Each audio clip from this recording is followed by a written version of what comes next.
Every week, Hillsdale College President Larry P. Arnn joins Hugh Hewitt to discuss great books, great men, and great ideas. This is the Hillsdale Dialogues, part of the Hillsdale College Podcast Network. More episodes at podcast.hillsdale.edu or wherever you find your audio. Also at the Hillsdale College Podcast Network, check out the Radio Free Hillsdale Hour, the Hillsdale College K-12 Classical Education Podcast, The Larry P. Arnn Show, and more, all at podcast.hillsdale.edu. Morning glory, America. Bonjour, hi, Canada. I'm Hugh Hewitt in the Beltway. That music means it's time for the Hillsdale Dialogue. All things Hillsdale can be found at hillsdale.edu. And that man right there, if you're watching on the Salem News Channel, is Dr. Larry Arnn, president of Hillsdale College. He joins me most weeks to talk about either current events or World War I in most recent weeks. Good morning, Dr. Arnn. How are you? Good. How you doing? Good. Last week, we're going to talk about leaders and how they want to be remembered and what they do to be remembered that way, and talk about Henry Kissinger and Lincoln and Churchill and a number of things. But before we do that, last week we talked about anti-Semitism on America's campuses. It's gotten worse. It's in Philadelphia, it's in New York City, it's in Williamsburg, it's all over Canada. I heard John Podhoretz say on the Commentary podcast, when this stuff starts, it doesn't stop. What do you think is going on, and how concerned are you? Well, we've known for a long time they've lost their way. And these colleges, right? So first of all, a college, that means partnership. They're supposed to come together to study. Communities have a purpose. The purpose of a college is for people to learn together on the argument that we learn better together than we can by ourselves.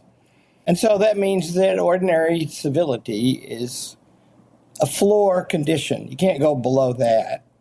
Now, when these radicals, my guess is that most of the people in these campuses where these crazy things are happening, they're cowed by it. They're afraid. They don't know what to say. If they say something, it could be them next. They next. And, they're going around dirty Jew and, destroy Israel, which is a live possibility right now. So that's a fundamental breakdown. And you can't understand how bad it is until you understand what are they supposed to be there to do. First of all, in an undergraduate school, everybody's the ages of 18 to 21, effectively speaking. And that means they should be learning. They should be like, who has the right to the land in the Middle East? And the land, the contested land, is the small amount of land that Israel is situated on. Well, there are two kinds of things you have to know that. You have to know what a right is. To know that, you have to know what a human being is. It'd be great if they could study that. I bet they don't. They name rights all the time. The question of what is their source, in what way do they arise from the nature of the human being? In the Declaration of Independence, the expression is the laws of nature and of nature's God. What are those laws? How do you look them up? What do they mean? I bet they know next to nothing about that. Well, that is philosophy and political theory. That's hard. What about history? It's not hard to know that there's archaeology that puts the Jewish people in that land 1,000 years before the birth of Christ, or the Josephus that the Romans destroyed the temple in 70, or the 1948 Balfour. There's history to be learned. Do you think they know any of that? I doubt it. And, I know a little history, and I've lately been learning some more, because I went to India and I got interested in the ancient world, really ancient world, right? And Joshua Katz was here not long ago, and he gave us a talk about the Hittite Empire. Now that's, a very long, you read in the Bible that the Hittites are there, right? Well, they come, it turns out, from what's now Turkey. And it turned out that in their history, a long, long time ago, they controlled Troy. Not all of the history of Troy, but much of it. And that means that the Hittites got there forever and a day ago, And there's a commandment in the Old Testament that the Hittites should be driven out. Well, the Hittites had got down there because they drove some people out. And as far back as you go in history, you discover that that's been going on. And that means that when you get to the very beginning of history, first of all, everything is doubtful, right? Like I learned this from Joshua Katz, a very learned man. There's no writing surviving from Troy, ancient Troy, the Trojan War, Homer, right? There's no writing, but there's writing about Troy in the Hittite papyrus archives. Not a lot, but some. I didn't know that. And yeah, I didn't either. And I asked him this question. I'm interested in, first of all, we are connected to the Indian subcontinent. We speak an Indo-European language. And that means that English and French and German and Spanish and Latin and Greek are connected back to the roots, the very beginning that one can trace, from the structure of the languages, how they do it, with Hindi. I didn't know that either. Hungarian, we speak an Indo-European language, the great family of languages in the world, right? And I didn't know that. Well, I've known that for a long time. And I speculated for a long time that where words travel, ideas are traveling. And I know that what we call Western civilization, which, if you understand its character, being born chiefly coming together in Jerusalem and Athens, one God, the search for universal truth, Socrates, right? Jesus and, Moses, Abraham and Jesus and Moses. Those are the pillars of Western civilization. Well, it turns out a few hundred miles east of Mesopotamia, where Abraham was when God said, and Mesopotamia is in modern Iraq, get yourself down to Canaan. A few hundred miles east of there was the Indus Valley civilization. About the same time, some of the same features. And so I said to Joshua Katz, how are those things connected? And he replied, we don't know. So you see, this whole thing is, you do have to look, first of all, if the Jews, modern Jews, had gone there and driven out a settled, long-held population as conquerors in recent memory, that would be one thing. Come to find out, that's not what happened. What happened was the Turks joined the Germans in the First World War, and they controlled all that land by force, remember, for several hundred years. And then some Jews and some Arabs in the war made a deal with the British especially that if we will fight for you, you will give us states. And the Arabs, the Muslims and Arabs got several states, and the Jews got one. I want to see if I can surprise you with one piece of it. Did you know that David Ben-Gurion fought in the Jewish Legion against the Turks after first learning law in Turkey because he thought, well, if I'm going to go to Palestine, the Turks are ruling there. And then when he realized that they were going to lose, he joined the Jewish Legion so he'd be on the winning side. Did you know that? I did not know that. Isn't that great? And see, it is. He's apart from hanging out with Hindus lately, I've been hanging out with Jews lately. You and me I've both. gotten to know the people. Yeah, I've gotten to know the people, and that means that if I go to Harvard, I'll be boycotted or demonstrated against. So I won't go.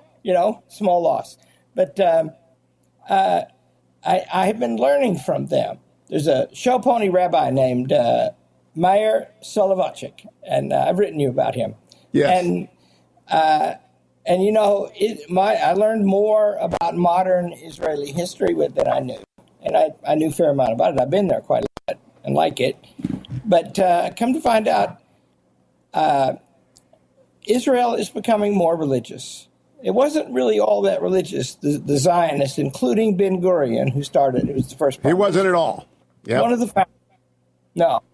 And it's more so now. And Netanyahu is an early member of the movement, the Likud movement in politics, the political party is called, that made it more so, has made it more so, plus immigration, right? Because the Jews, just remember, people have to remember, how did all this start, right? I mean, the proximate causes, the causes between 1880 and 1948, when there became an Israel, recognized by the United Nations.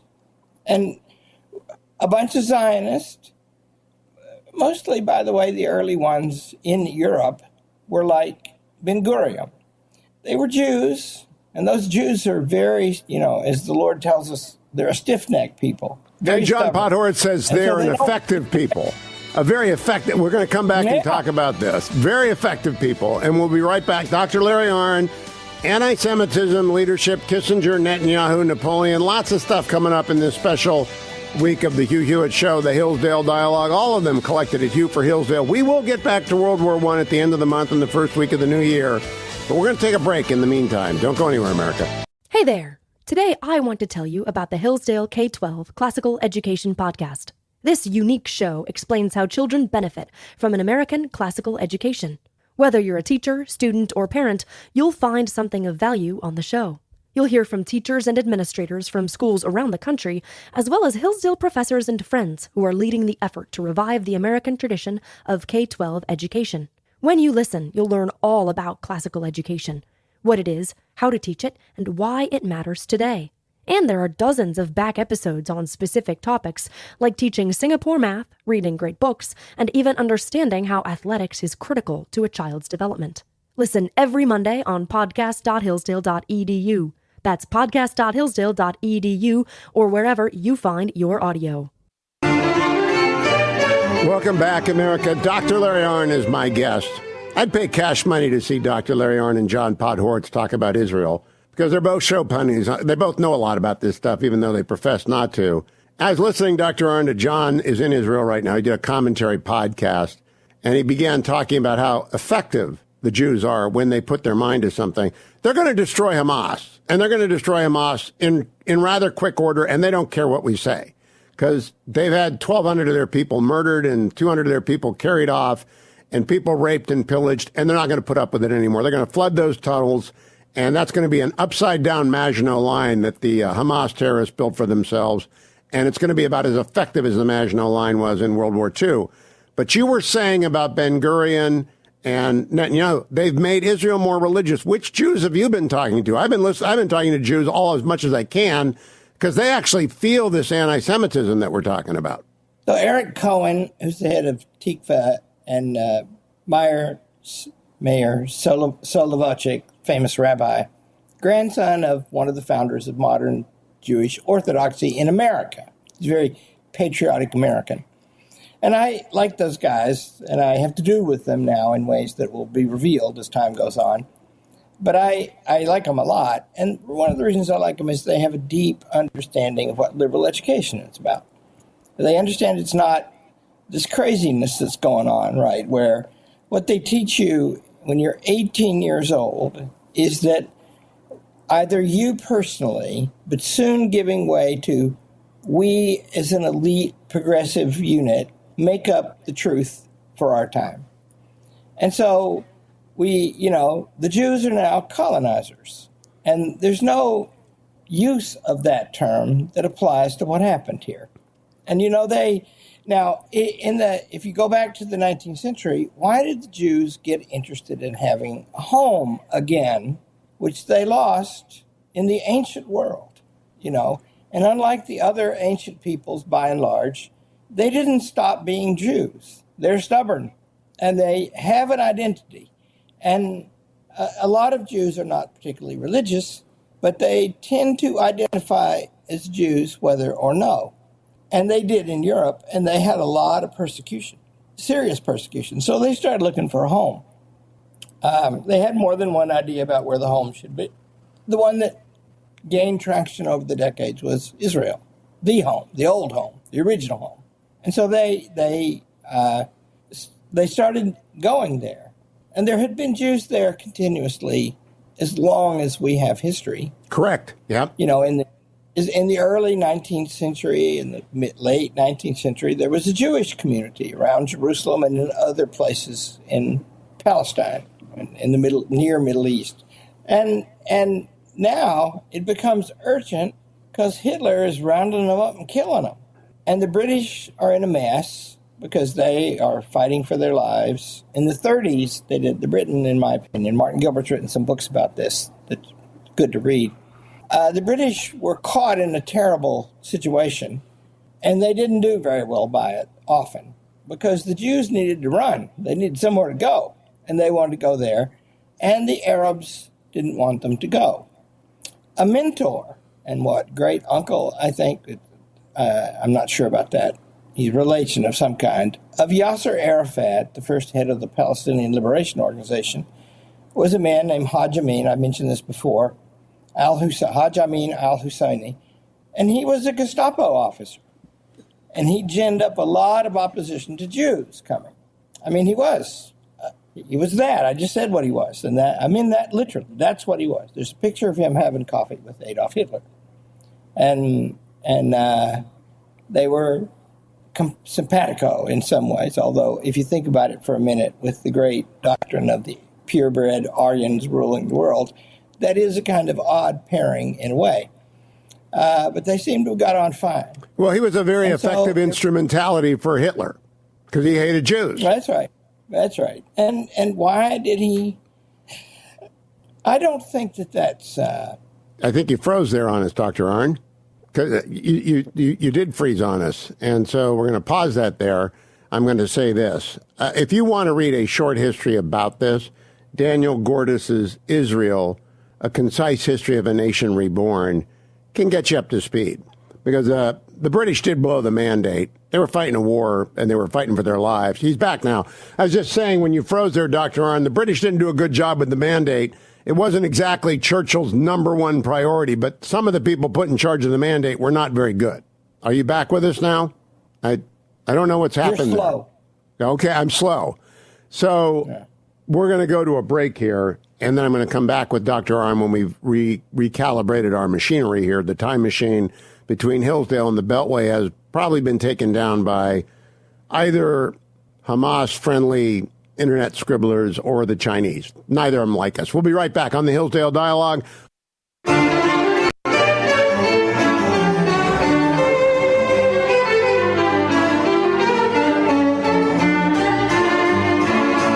Welcome back, America. Our technical difficulties are fixed. Dr. Larry Arnn, president of Hillsdale College, is back and in repose at Hillsdale, where it's probably cold and a blizzard.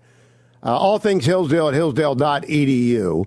All of our discussions are found at hughforhillsdale.com. And Dr. Arnn, we're talking about Jews, and there are two on our agenda today, Kissinger and Netanyahu. Now, Kissinger is an American Jew, and Netanyahu is a Jewish Jew, an Israeli Jew. And I'd like you to talk about how both of these guys figure in the destinies of their nations and how Kissinger is being remembered. Your friend Kip wanted me to talk a little bit about this, and I will, but I want to fold it into the Jews are an effective people, and they know what they're doing. They know what they're doing in Israel. They know what they're doing in the United States when they are put into leadership on behalf of America. They're great Americans. And I'm not talking about dual loyalty. I don't believe in that.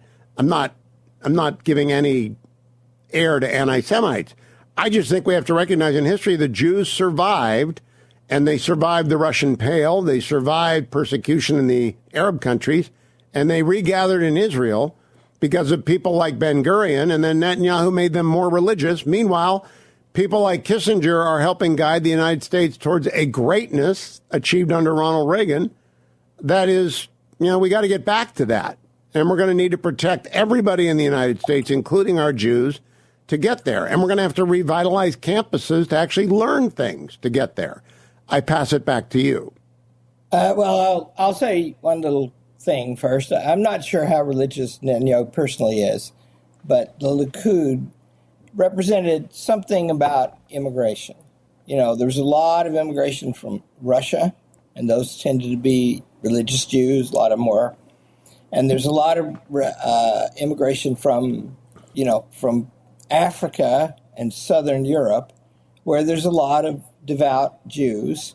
An Orthodox practice of Judaism has grown a lot in Israel, and the Likud and its coalitions are an expression of that. And Israel, by the way, is a mess of a country politically, right? I mean, Netanyahu's under prosecution right now, and the trial started up again. I think I read in the paper this morning. And then it got stopped again. You know, did it get stopped again? Yeah, it started for one day, and they said, there's a war going on, and the judge said, "You're right. Go back and be the prime minister." Yeah, good idea. And he's, the thing about him. You want to talk about him? He is a man of very significant parts. I met him years ago, and I know him a little bit. I had one really great long talk with him. He gave a talk for the college. And he's a very significant human being. First of all, he's a war hero. He fought very bravely for special forces in many battles, wounded many times. He was in America studying. He has 2 degrees from here. One's from MIT in architecture and one's in business, I think. And he's, he charged back for the Yom Kippur War, joined up again.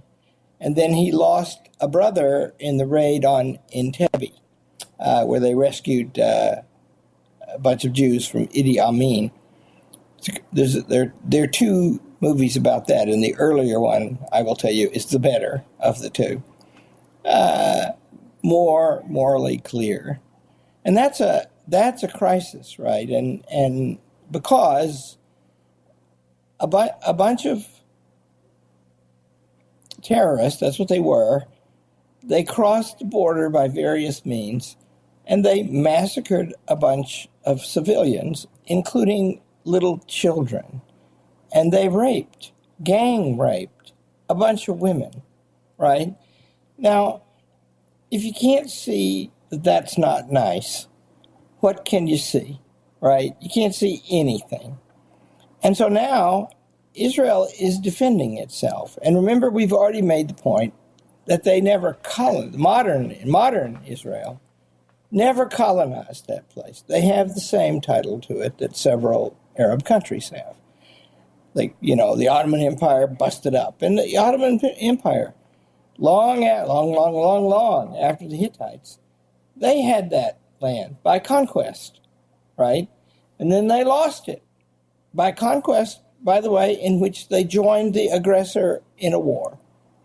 And then the defenders, which included the British, because they didn't start the First World War, they made a deal with various parties, Arab and Jew. That's how they got the land. Well, this is the world that Netanyahu grew up in, because he was, a little kid. He was born in the established Israel. He's the first prime minister to do that. But he grew up, those are all recent memories. And his father and every man he knew, basically, was in that War of Independence, as he has been in the other wars that have succeeded, of which there are many. And so, and he's a very skillful politician. I was in Israel this summer. I haven't been back lately. It is, by the way, a wonderful thing to do, to go there. I encourage everybody to go there. And, it can be dangerous. I've always thought if I was going to get killed, first of all, the chances are low. But if I was going to get killed, that wouldn't be the worst place in the world to die. Better closer to the temple than farther away. Yes. Yeah, and, heck, that's where Jesus was. Exactly. So, it's awesome to go there. And I went there this summer, and one of our tour guides, who himself had done lots of military service, an old man by now, his name was Moshe, or Moses, he carried on about how bad Netanyahu was. We didn't agree about everything, that man and I. And Netanyahu, is bad in some ways, probably. I don't know. But he's a man of many parts. And then the man, and I would resist, and he would say, well, look, he says, it's a fact that he's the only one capable of running this country right now. And I said, so you're prepared to put up with him? And he said, reluctantly. Dr. Arnn, years ago, I got on a bus to go up to Hadrian's Wall, and pretty soon the bus tour guide discovered that I liked Maggie Thatcher, and he was a bus tour guide because he used to work in the pits, and Maggie closed the pits. So I almost got thrown off that bus 4 or 5 times. But they make for interesting conversations when you don't agree with your tour guide. Oh, yeah. Yeah, and I myself, we had 3 tour guides on this trip to Israel. It wasn't very long, it's short. But I got on like a house of fire with 2 of them. And not really on the subject of politics with the other 2. This guy wanted to talk about it. And that was fine, you know. He made me mad a little bit because I had an idea where we should go, because I've been there a lot. And he had a standard way of doing it. And we were in some controversy about that. And I was escorting our mutual friend, Buck Johns, and his wife, and my wife around. And so he would say, we got to hurry. We got to go to the next thing. And I would say, yeah, we don't want to go to that thing. And I would ask them, and they didn't want to go. He didn't speak Arkansas, did he? Well, you know, in a certain way, growing up in Arkansas is an excellent preparation for going to Israel, because you do grow up thinking.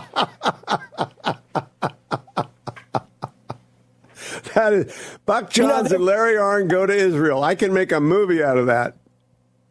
Oh, it was a hoot. Yeah, we had so much fun. And, you know, you and I have known that man for 400 years. Yep. And, you know, he's the same guy he always was. And I noticed a time or two, as he noticed about me, that he is a little older now. But we did our stuff. You know, we blazed the trail through that country. He does not slow down. Netanyahu, a big man, right? And he's strong. His first election as prime minister, he interrupted this peace process that was the Oslo Accords that, in my opinion, weren't a good idea and have not turned out to be a good idea. They haven't worked. And the forces in Israel that were in favor of that really deeply divided the country. But remember, they're people and they're Jews, so they always find something new to divide themselves. That's not very strong in Israel today, because what has happened in Gaza, this is not the first time. You know, rockets launched on, they gave them the land, and they let them elect a government, and they elected Hamas. And that was, of course, the last election that there's been of any fairness since then. And, you know, they've imported rockets on a big scale, and they fire them at Israel. And they've been building tunnels that the Israeli Defense Forces are busy digging them out of now. They're going to flood them, Dr. Arnn. When we come back, we're going to talk about, they're going to flood the tunnels, Wall Street Journal. They're building the pumps. They're going to fill them up like gophers in a golf course. But first, they got to close all the entry points, because they want them to come out of a few places so they can either arrest them or kill them. And it's going to work, because the IDF is a very effective army. And we're going to talk about that when we come back. And Kissinger has promised to Kip. Whether you've just started teaching or spent decades in the classroom, you know there's always more to learn. But where do you start? Well, here at Hillsdale College, we have the answer for you. Tried and True, a primer on sound pedagogy by Hillsdale College professor Daniel Copeland. In this little book, you'll read lessons from more than 25 years of Dr. Copeland's classroom experience. It's all distilled into 14 easy-to-read chapters on lesson planning, assignments, and classroom management, and it will help you improve your skills and inspire you as a teacher, one of our most important professions. Whether you've been in front of the classroom for years or this is your first year, when you read Tried and True, you'll find something to help you keep improving every single day. You don't need to go at it alone. Let Dr. Copeland's real-world experience encourage you and inspire you. You can get your copy today at hillsdale.edu/true. That's hillsdale.edu/TRUE. Thanks for listening.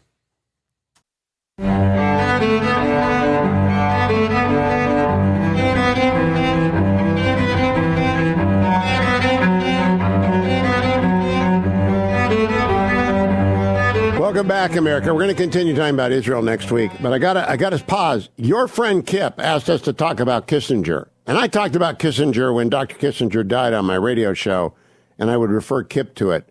But how did you esteem or not esteem Dr. Henry Kissinger, Dr. Larry Arnn? My opinions of Kissinger have varied a lot over time. There was a time when I thought that he believed that we were a weak power and he was following Metternich to protect us so that our decline would be gradual. I didn't like that. And I don't know that he ever believed that. He did write a very big book that won the LA Times Book of the Year thing when I was one of the three-person panel that judged that. His book is called Diplomacy. It's one of his best and biggest books. And he's, Kissinger is like Netanyahu. He knows a lot, and he's a very strong man, right? And so when he sat down at the table to negotiate or to counsel or to teach, which he taught a lot in his life at Harvard and other places, there's a very serious man who knows a great deal. Who had been to war. He had been to war as well. He was part of the intel operation of the Allies in Germany during the war. So, like Netanyahu, a warrior and a historian and a smart guy. Yeah, that's right. And he did one thing that I believe I know he did. There's some records of it that I really don't like. And that was in the 1980 Republican convention. Reagan was the nominee, and he was 17 points behind Jimmy Carter.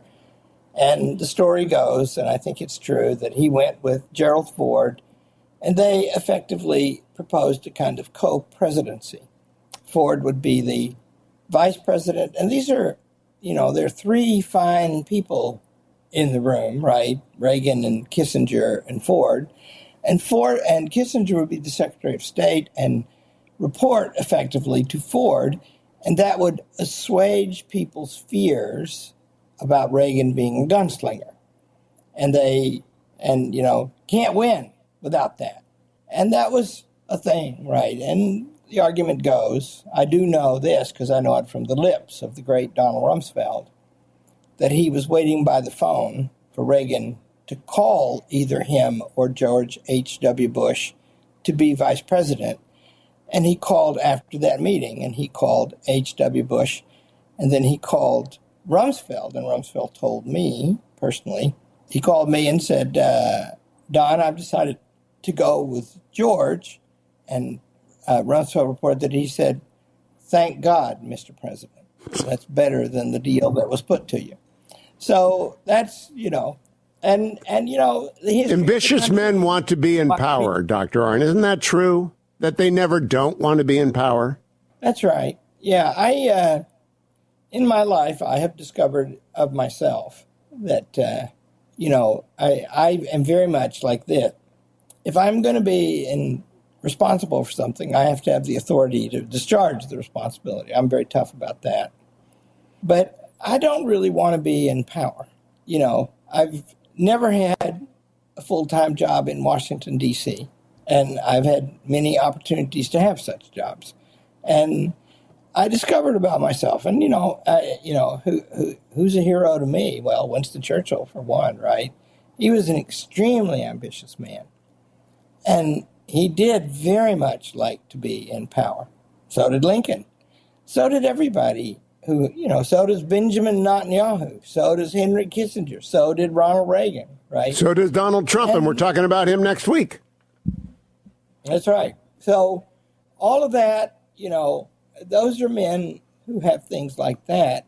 And we tend to admire, you and me, and probably our listeners, we tend to admire the ones who think a lot and explain great things. And then in the course of their actions, they show how those things work out. And, Netanyahu and Kissinger had extremely significant careers and mostly very beneficial careers, I think. I over the years, I've come to think better of Nixon, your man, than I did for a period of time after his presidency. Because I think he was somebody who had a systematic understanding that there's a new kind of government now, and it needs to be curtailed, or else we're going to lose our representative institutions, which I fear we may or are. Not when we come back done yet, although We're now down to the clock, but when we come back next week, we're going to talk about how that's powering Donald Trump's return, likely return. We're in Switzerland. We're not partisan.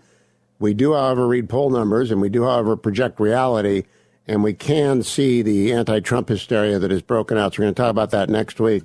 I hope, Kip, that was enough of a taste of Kissinger and Netanyahu for you, because we got to go back to Churchill in 2 weeks. But next week, we're going to talk about Trump hysteria and what's going on there, because I have a theory, and I want to hear what Dr. Arnn thinks about it. And then we're going to be back to the Battle of France after the crossing of the army. So we got a lot coming up in the next 3 weeks. Do not miss any of the Hillsdale Dialogues. All of them collected at Hugh4Hillsdale.com. Everything Hillsdale at Hillsdale.edu. Thank you all for listening. Thanks for listening to the Hillsdale Dialogues, part of the Hillsdale College Podcast Network. More episodes at podcast.hillsdale.edu or wherever you find your audio. For more information about Hillsdale College, head to hillsdale.edu.